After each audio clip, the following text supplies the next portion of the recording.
Mga kababayan, ang pagmamanta sa Peña Francia ay higit pa sa pagpapalit ng kasuotan. Ito po ay sumisimbolo ng pagyakap at pag-aruga ni ina sa kanyang mga anak. Paalala na sa gitna po ng lahat ng pagsubok, laging may nanay na handang magtanggol at gumabay.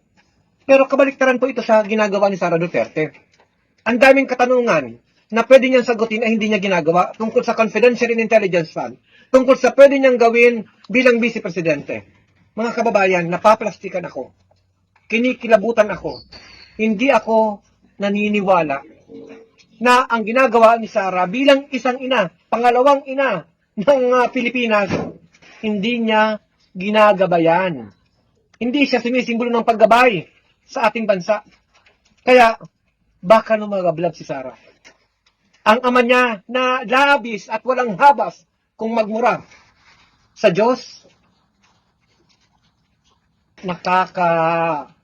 nakakakilabot, pagplastik na pagtingin.